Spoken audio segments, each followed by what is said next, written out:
This is Rob Tebbutt for Boxing Social in association with Betfred. Delighted, as always, to be joined by Tony Sims, trainer of many. I was going to say trainer of Ted Cheeseman, but trainer of seemingly half of Matchroom's roster or something like that. How are you, Tony?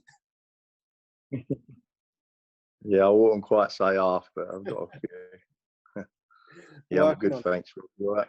Yeah, not bad, thank you, mate. Not bad. Of course, picking up with you after this past weekend, fight camp. Already feels like a long time ago.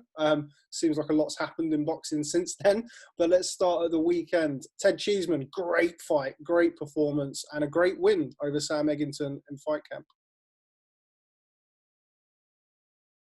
Yeah, I was pleased for Ted. As you say, it was an hard fight. A great fight to watch for spectators, especially kicking off fight camp. And that's the reason why Eddie Hearn put that fight together to kickstart it. And, he knew what he was doing when he put them two in with each other. And obviously they knew what was coming as well. And that's why I think they both come in, great condition, and they both give it everything. They're true warriors of the game. We saw a little bit of everything in the fight. Ted's post-fight interview, the interview that he did with us, said that he knew that there were going to be times where he'd have to stand and trade, but he felt like he could trade from the first bell to the last bell if that's what was needed. What was the game plan going in? Yeah, like he said there, obviously in the Fitzgerald fight, he boxed on the back foot, so we could all see him do that. The fight before that, the Conway fight, he sat in close and fought up close. So, he can do both. And I think with Sam, he needed to do both. He tried to box him at range with the jab and the long right hands, and he kept digging the long right hand into the body as well. And, and when he had to sit inside, because the thing with Sam Eggington is he puts you under a lot of pressure. If you watch the Liam Smith fight, although Liam Smith was too much for him, he still was putting the pressure, he was still getting on the inside and putting the pressure on, so he makes you throw. So, lucky enough, Ted could do both on that night and come out victorious. You obviously mentioned the fact that he stood and traded for a bit. He boxed and used his boxing skills on other occasions. How important was it that Ted hurt Sam Eggington in the second round? He hurt him with a right hand that seemed to buzz him quite badly towards the end of the round. How important was that? Well, it's always important when you buzz someone because you've got the power there to hurt them. So, when you've got that power, they're always reluctant to, rush in. But if you watch all of Sam's fights, he don't go down on the floor. He has been stopped a couple of times, but he's on his feet taking shots. So, because it comes so early in the second round, I think, like Ted said, he didn't want to chuck everything at him in case he gassed himself out. If Sam don't go down and he gets stopped, then then you gas yourself out. So he let a few go, see Sam was okay, and then he just pulled off of him. Were you expecting Sam? I mean, around the halfway point of the fight, a lot of people, myself included, had it virtually a shutout for Ted through the halfway point of the fight. A lot of people were looking for Ted to really go on then and potentially go for the stoppage late on in the fight. But we saw Sam Eggington come back into the fight in the middle rounds and then finish the fight strong. Did that surprise you, or was that what you were expecting from Sam? I wanted Ted to start off fast, so he got rounds in the bank, and took a clear lead. That was always the game plan, to do that. I knew what sort of shape he was in. I think the middle rounds, especially the 6th and 7th round, I feel like Sam come into it. I mean, the 8th round, Ted buzzed him again with a big right hand, and he looked like he was gone again on the ropes.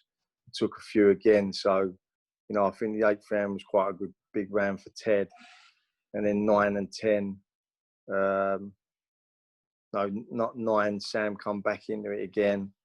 I thought Ted boxed well in the 10th on the back foot, and the 12th was a big round for both of them, really. I felt like Sam put a lot of work early in the round, and that Ted buttoned him again later in the round, really hurt him and had him on the ropes again. So, you know, it was a mixture of rounds as they was going on. But I think because Ted took the clear lead in the beginning, that's what gave him the victory in the end. Obviously, it was a fiercely contested fight from the start to the end. It had many kind of ups and downs throughout the fight. But were you always confident that you were ahead in the fight, even going into that final round? Yeah, I was confident. I mean, look, I had Ted winning by 2 points, 116, 114. But, you know, he needed to keep working hard in there, keep his shape, you know, and, you know, like you said, he needed to sit inside with Sam and not be bullied by him. And, you know, the condition he was in, he allowed him to do that. And, but look, you never know, because I thought Ted won the Fitzgerald fight. I thought he won the Conway fight massively, and he only got a draw there. So you never know how the judges are going to sway, you know, and he's had a lot of unlucky decisions go against him. So obviously when the final bell went, although I felt that he had won it, I knew that it was a close fight. And but you're just hoping that he's going to get it, because where he's been so unlucky with decisions, you never know. You never know. And, you know, I can understand Sam Eggington's team, you know, feeling, you know, feeling down about it. But look, we've been there. We've been there a couple of times last year. You know, look at John Ryder versus Callum Smith. I thought John Ryder well won that, you know, not well won it, but won it by 3 rounds. And the judges didn't see it that way. So, but I think you know, there could be a return between Ted and Sam. You know, we're not against that. And I feel when there's a close fight like that, you know, there's always talks of returns. And obviously, if the money's there, then Ted will be interested in it. You know, I don't think when you're in close fights that you should just turn away and think, oh, I'm going to go on to the next thing. Because, listen, if there's a fight to be made and the money's there, then Ted will be up for it. Just going back to what you were saying there, obviously I've spoken to you, I've spoken to Ted over numerous instances over the last couple of years. The last 18 months or so, since the Sergio Garcia fight and onwards, has been a real tough time for Ted. You've mentioned the Kieran Conway fight, the Scott Fitzgerald fight, obviously the issues that he's had outside the ring. When you weigh all of that together, how satisfying a victory is this, and how much credit does Ted deserve for kind of pulling himself back up there? Oh, yeah, well, you know, it's really important to him, because, you know, if he loses, where's he going to go? You know, and if he did lose another close decision, which he thought he won, I don't think he would have boxed anymore. And that's how important it was, because for him to get his career, keep his career alive, you know, he's had to put everything into that fight, like absolutely everything. And that's what I'm saying about Sam Eggington. You know, he shouldn't even think about retirement. He's got loads left in the tank. He's only 26 years old. As I say, people were saying that this was the British version of Gatti-Ward. So who knows? There could be a rematch. There could be a trilogy in these two yet, you know. But obviously, money talks. You know, Eddie Hearn mentioned it to me about the rematch on the night. But money talks at the end of the day. And if the money's right, then I'm sure they could do it again. I think I'd like to pick up on what you just said there, really. I think something that is very well said and something we don't hear enough of, really. We spoke briefly before we started the interview about Eddie making Eggington versus Cheeseman as the main event, kind of guaranteed action fight. And it's from my opinion, John Pegg and Sam Eggington may not feel this way at the minute, but I'm sure they will in a couple of days. It seems to me that everybody's come out of it with their reputation enhanced, if anything, even Sam in defeat. Is that what we need to see more of in British boxing? The fact that, okay, Sam lost the fight, but his reputation is still intact, or it's enhanced and he can go on. And we need to kind of build this new version of boxing in the wake of the pandemic. Well, we all watched the fights on world level, didn't we? Gatti-Ward, Barrera, Morales, and we was all interested in the rematch of them fights, because the first fight was unbelievable on them sort of fights. Then we was all interested in the trilogy as well, because when you get 2 fighters that are evenly matched and they give their all, and you know Sam and Ted are going to give their all, and when you get 2 fighters that are evenly matched, you want to tune into it. You know, if that fight gets made again, you know that the stadium's going to be full up. You know everyone's going to watch that on Sky, because it was such an exciting fight the first time. You're going to watch it the second time. And listen, if you got a big crowd there, it's even going to sound better. We're all fans of boxing at the end of the day. We all want to watch excitement. That's why we tune into boxing. And, that was pure excitement the other night without anybody there. So can you imagine if there are fans there? But we'll just have to wait and see. Obviously, Ted's got himself in a good position now. Like, he'll jump into Sam's shoes at number 5 with the IBF. Well, it's number 4 really, because there's not a number 2 contender. So he's like at the top of the IBF rankings. I believe he's the top of the pile in Britain, because I think that he beat Scott Fitzgerald that night. I do believe that he beat him by at least 2 to 3 rounds. And so I think Ted really is the top of the pile in the British fighters.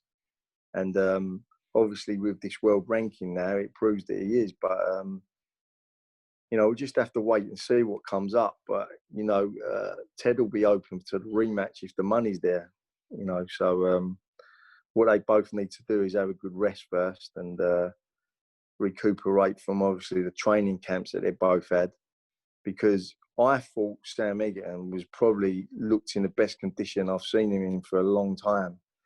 Because bearing in mind, when he was changing trainers for John Pegg, he did come down to me for a week or two and train with me for a little while, but he couldn't settle down here. But I think that's the best shape he's been in for a long time. I think boxing-wise, he's probably the best he's boxed in a long time as well. And, and that's what made for a great fight, because Ted's improved as well. And, as I say, the rematch could be on, and I think everyone will be excited about watching it again. You just mentioned there about, obviously, the fact that Ted now climbs up to number 4 in effect with the IBF. Going back 18 months ago to the Sergio Garcia fight, obviously Sergio Garcia held a lofty ranking with the WBC. Ted was riding the wave of being British champion and headlining his first event. Does the experience of that and that not going your way make you think about things a little bit more this time? Are you going to be a little bit more cautious? Obviously, you've mentioned the fact that there are still fights to be had domestically. No rush now? No, there's no rush at 24 years of age. You don't want to rush anything.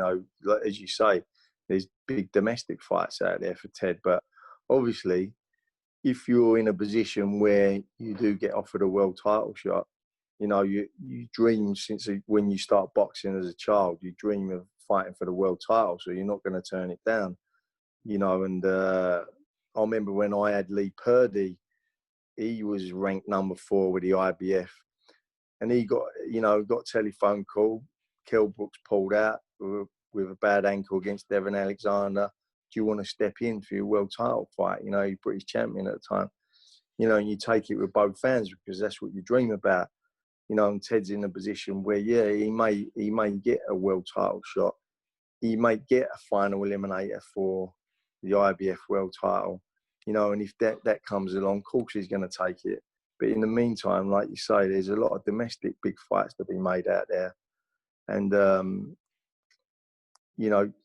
thankful enough, or luckily enough, he's in a good position. I think he's top of the pile in the British fighters. And, I think you've got Fowler, Fitzgerald, Sam Eggington, Metcalf, Ted. So you've got big domestic fights there. Even Kieran Conway, you've got to bring as well, because he's had the draw with Ted, but you've got to bring him as well. So you've got 6 fighters there, all big domestic fights. All could fight each other. And, the super welterweight scene in Britain, is thriving at the moment. It certainly is, which leads me on to my next question. Somebody who we all know well, because we're always hearing of him on social media, Mr. Anthony Fowler, returns to the ring tomorrow night at Fight Camp. He's been very vocal this week and in the last couple of weeks about facing the winner of Eggington versus Cheeseman. Eddie said that that's a fight that would interest him. That fight that would interest you as Ted's coach? As I say, Anthony Fowler's a good fighter, and the same as the rest of them. They're all on equal terms. and we just have to wait and see what offers, you know, Eddie wants to do. At the end of the day,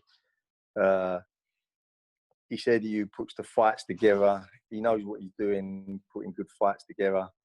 He knows how to build a fighter up as well. So whatever he really wants to do, we've got to sit down and listen to, see what the options are and see what's best for Ted at the end of the day. And obviously they're professional fighters, so they do this for money.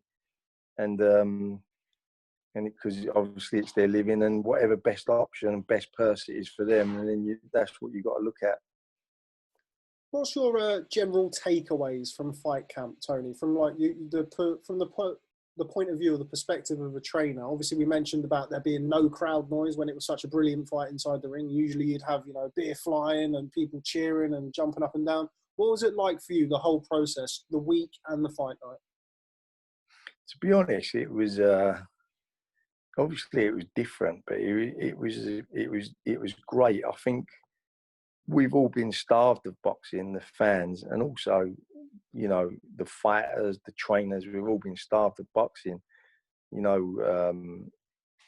a normal year, it's like boxing's on every week. Whatever show you look at, whether it's from America, whether it's from over here. So, when we think about boxing, there ain't been no shows for months and months, and we've all been starved of it. So we was all excited to get back up and running again. The hotel that our matchroom have done, the hotel, it's a really great setup in the bubble, as they call it. You got a proper boxing gym in there. It's just great. The atmosphere in there, everything's done for you in there. It's just a great setup, the way they've done it. And then going into Matchroom Square Garden, as they put it, I'm for years I've been going in there, sometimes week after week for years, putting fights together and speaking to Barry and Eddie Hearn. And, so I know the office is inside out, but like walking into there, it didn't seem like we was in the offices. It seemed like we was in a proper, fight arena, and the dressing rooms, the way they put the dressing rooms, you just felt like you was in proper dressing rooms inside an arena. As you walked outside, the way it was done, God knows how much money he spent to do that. But it looked unbelievable. It looked like a scene out of a film. And, with the fireworks and the fire, it didn't seem, funny enough, it didn't seem like there wasn't any spectators there. I think the atmosphere around it all made it seem like you was in a proper arena with fans there. It was great, really. It really was how he done it. It was fabulous, really. And it was great to be a part of as well, because who knows, we might not see this again, something like this done. And it was great to be a part of it. What have you been doing since you've been out of the bubble? Well, obviously, I've got Felix Cash heading the fight camp card next Friday. And I've got young John Doherty on there as well on the same card. So, obviously, we come out of the bubble Saturday night. Had Sunday with my family, and then I've just been hard back at it, throughout the week, getting them ready for next Friday. And then I'll go back into the bubble next week with them two. And, it's back on it again.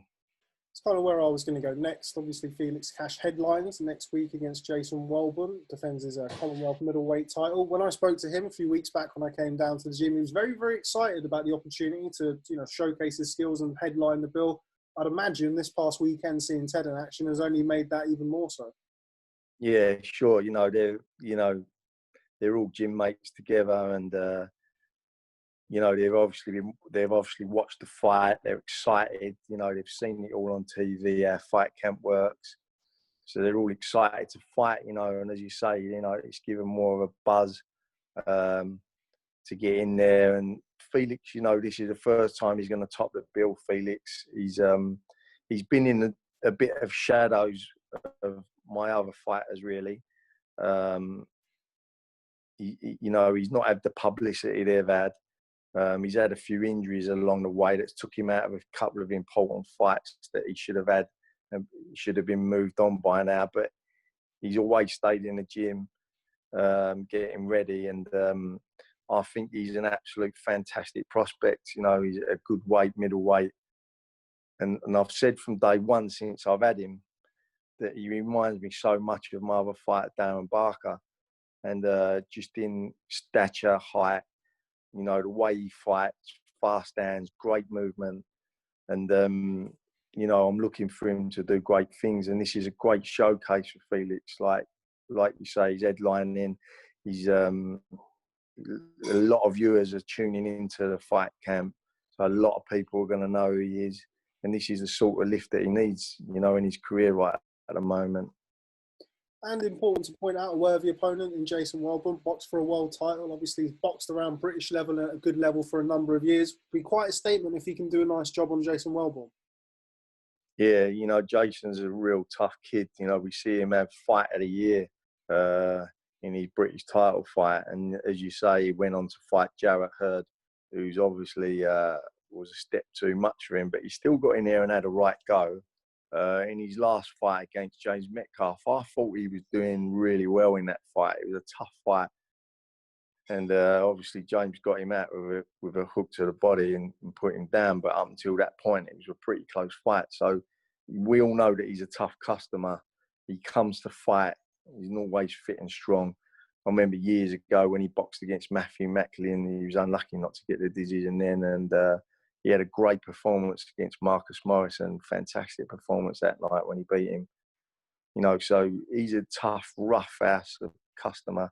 He's going to come to fight. And, you know, I just think Felix Cash is a special sort of fighter. I'm really excited about this kid. You know, 27-year-old middleweight. I think he's just got everything in his armoury. And I'm just really excited. I've been working with him a long time now. And this is his time now for everybody to tune in and say, wow, this kid's good, you know. And I think he's gonna do the business on the night. And as of course you just mentioned elsewhere, the John Doherty returns. Got a tricky little fight in Anthony Fox. And people looking at Anthony Fox's record may get the wrong idea. You've seen the last 3 fights that he's had. He's gone in as the B-side against Dwayne Sinclair, Luke Blackledge, Morgan Jones, I think was the other fight, and he's won all of them. So he's a man in form. I think people shouldn't be. I think his record is 8-12, something like that. People shouldn't be fooled by the record, though. Yeah, well, if you look at his record, you could see that he started off as like probably taking short notice fights, last minute fights and losing, and probably just doing it as a job. And then, I think he started having a couple of good wins and thought to himself, if I get myself in shape and then, you know, decent fights, then I can properly do something. And that's what he's done. As you say, he's had 3 unbelievable fights on the bounce. I think the fight before that, he fought Danny Dignam in a close fight. And it was, he put Danny down twice in that fight. So it shows you can punch as well. And, you know, so he's a right good operator. And like Matchroom have offered me Anthony Fox a couple of fights back. But I said, listen, you know, I'm going to take that fight when John Doherty is ready for the fight. And he needed a couple of more fights. You know, this is his 9th fight coming up now. And he's a good opponent. You know, Eddie wanted all 50-50 fights on the bill. He's a good opponent. But John is a classy fighter. He's a classy amateur. GB #1 he was. And, you know, he's trained hard for this fight. He's got a bit between his teeth. It's his first 8-rounder. And I'm expecting John to box well and look good next Friday. And if he comes through in good style, then I think, you know, we'll be looking to put him into a British title eliminator in his next fight afterwards. Obviously, he's got to win and look good doing it. Okay, well, before I let you go, just grab your opinion on a couple of things. John Ryder, we're still waiting on an announcement for Mr. Alvarez. Rumour has it that it may not be September the 12th, or it's looking increasingly likely that it's not going to be September the 12th. John is, of course, one of the front runners for that fight, along with Callum Smith and 1 or 2 others that have been mentioned. What's the latest on your end? Have you had anything? Have you heard anything? Well, I spoke to Eddie, obviously, when I was in the bubble last week. I spoke to Eddie about it, and I don't think September the 12th is going to happen. But you're right that it seems to be a two-horse race at the minute. I think Callum Smith's out in front, obviously. He's got the belts, and I think Canelo wants to win them belts. But it all depends on, I think, the financial side, whether they can agree terms with Callum on the financial side. Now, what Eddie's saying is if they don't agree terms and Callum don't want to take the money that they're offering, I think they'll then turn around and offer the fight to John Ryder. Obviously, John's got to take less than Callum because obviously he's got no belts to offer. So that's where we are at the moment. I think the alternatives, Eddie was saying to me, if Callum does fight Canelo, then I think it might be Danny Jacobs versus John Ryder. So if John don't get the Canelo fight, there's a big possibility that he might make Danny Jacobs and John Ryder, which is another great fight for John and the sort of fight that he needs to keep himself up there. Yeah, that's a good point. I mean, the next question was going to be, if he doesn't get the Canelo Alvarez fight, how important is it that he doesn't just go back to fight in a non-title 10-rounder, buried on an undercard somewhere, even under the current circumstances? An opponent like Daniel Jacobs sounds ideal if he's not going to get the Canelo fight. Yeah, exactly. I don't think he will go back to a 10-round fight. I think he'll look to have a big fight next, whether it's Danny Jacobs. I mean, I'd like to do the Billy Joe Saunders return, because when they obviously boxed for the British title a long time ago, there was nothing in that fight that could have gone either way. And I'd love to do that return, but, Eddie don't seem to want to know about that fight at all every time I mention it to him. I think that Billy Joe's looking for a big fight, and I don't think that's on his radar, but I would love to do that fight. Obviously, there's other big fights out there for John. There could be a final eliminator for one of the titles, so he'll jump back into a big fight. It won't be a non-opponent 10-round fight. It'll be another big fight. Eddie's promised me that. Well, that's good to hear. Before I let you go, I'm sure you would have seen all of the stories and seen and heard everything that's come out of Queensberry Promotions HQ in the last 48 hours. 2020 throws up another curveball, and apparently Frank Warren wants to make some fights with Eddie Hearn. I know you would have seen it, Tony. What's your thoughts on that? Well, it would be good for the sport, obviously, because it seems like when one promoter's got a certain amount of fighters and another promoter's got a certain amount of fighters, it seems like there's two sides to the British fighters, the British rankings. It seems like there's two sides for it, and they never meet unless it goes to purse bids on a British title or even a world title if it goes to purse bids. So that's the only time they'll ever meet. So I think it's a good thing. There's a lot of good matchups to be made. Whether they do get made is another story, but it could be a good idea. One or two of your fighters were named on there. Most notably, well, probably not most notably, but most interestingly for me was Conor Ben versus Chris Jenkins. Now, it's no secret that was a fight that was attempted to be made for Fight Camp and wasn't able to be made for Fight Camp for whatever reason. It's now been proposed from Queensberry Promotions. What are your thoughts on that, considering, it was a matter of weeks ago that fight was put to Chris Jenkins? By all accounts, he was very happy with the offer, and the fight didn't happen. Yeah, I don't really know why the fight never happened. That Eddie deals with all that side of it. So, but I believe that it's going to go to purse bids anyway, because Conor Ben's a mandatory. So that'll go to purse bids anyway. Whether they make the fight before it goes to purse bids privately, I don't know, but that's as far as I know. So whatever happens, that fight's going to happen probably next for Conor Ben anyway. Can you see legs in this? Can you see legs in the whole Queensberry Matchroom BT Sky Sports collaboration? Can you see legs in that? I don't really know, really. That's the thing for Eddie Hearn and Frank Warren to discuss. They're the only two that can really make it happen. So, I can't really say really what'll happen there, but it's a good idea. It's good for fighters, rival fighters and rival promoters to put their fighters in with each other. There's no reason why they shouldn't fight, but the deals between BT and Sky will be up to them two, whether they can get over the line. Well, we look forward to hopefully a positive solution to that in some way or another. I think there's plenty of fights out there that we can make, or they can make rather, that we'd love to see. But yeah, Tony, always a pleasure. Thanks very much for speaking to Boxing Social. Always appreciate your time. Congratulations again on a fantastic win and performance for Ted Cheeseman this past weekend at Fight Camp. I'll catch up with you soon, ladies and gentlemen. Tony Sims. Lovely. Thank you very much, Rob. Speak Cheers, soon, Tony. mate. God bless. Bye, mate. Bye, mate.